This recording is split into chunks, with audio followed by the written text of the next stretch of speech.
Bienvenue au ministère international Manteau de Feu avec notre humble servante Djemwadi. Nous sommes heureux d'être aujourd'hui encore avec vous. Cette belle matinée du mois d'août, que le Seigneur soit avec vous.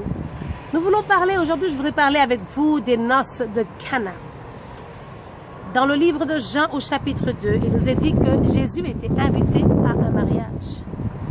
Et cela nous montre que Dieu aime le mariage et il est d'accord avec l'idée du mariage. L'institution du mariage est une bonne chose, est une chose qui a son approbation. Alors, le vin venait à manquer. Et ils sont venus à Jésus pour lui demander qu'est-ce que nous pouvons faire. Et Jésus leur a dit, au verset 6, de remplir des jarres de pierre qui étaient destinés à la purification des Juifs et de les remplir d'eau. Alors ils sont allés, ils ont puisé de l'eau, les serviteurs ont puisé l'eau et ils ont rempli les jarres jusqu'en haut, jusqu'à la limite du débordement.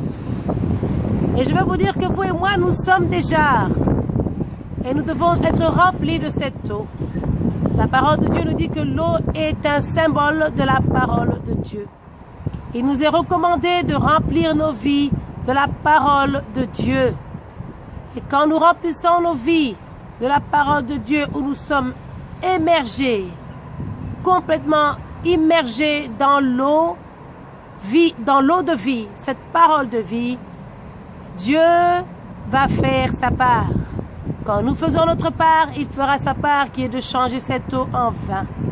C'est-à-dire que la parole de Dieu dans laquelle vous vous êtes immergés, vous vous êtes adonnés à l'écouter, à y méditer jour et nuit, il fera de cette parole puissance et miracle. Il fera de cette parole des flammes de feu dans votre vie.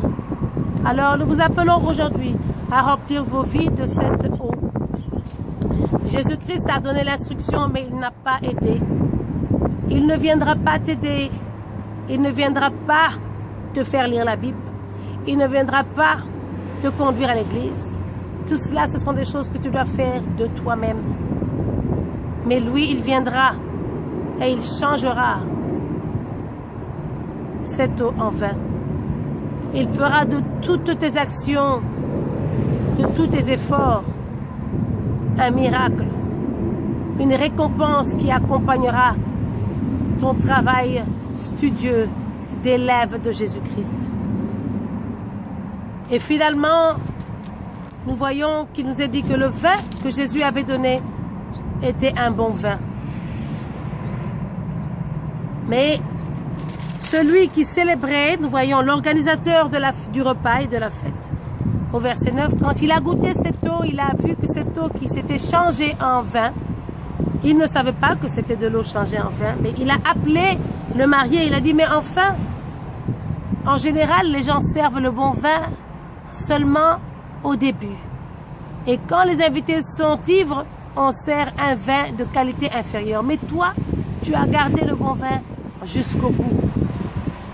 Sachez que les choses de ce monde, elles sont bonnes seulement au tout début ou même quelque part au milieu, mais à la fin elles deviennent médiocres. Tout ce qui appartient à ce monde n'est bon que pour un temps, mais les choses de Dieu sont bonnes jusqu'au bout, elles sont bonnes jusqu'à la fin. Si tu remets ta vie, ta famille, tout ce qui te concerne entre les mains de Dieu, elles seront bonnes jusqu'à la fin. Et si elles ont commencé de façon mauvaise, elles finiront par être bonnes. Que Dieu te bénisse. Nous te demandons maintenant de donner ta vie à Christ. Fais cette prière et demande, Seigneur, je reconnais que j'ai péché. Donne-moi la vie éternelle, lave mes péchés par le sang de l'agneau. Et fais de moi un enfant de Dieu. Amen.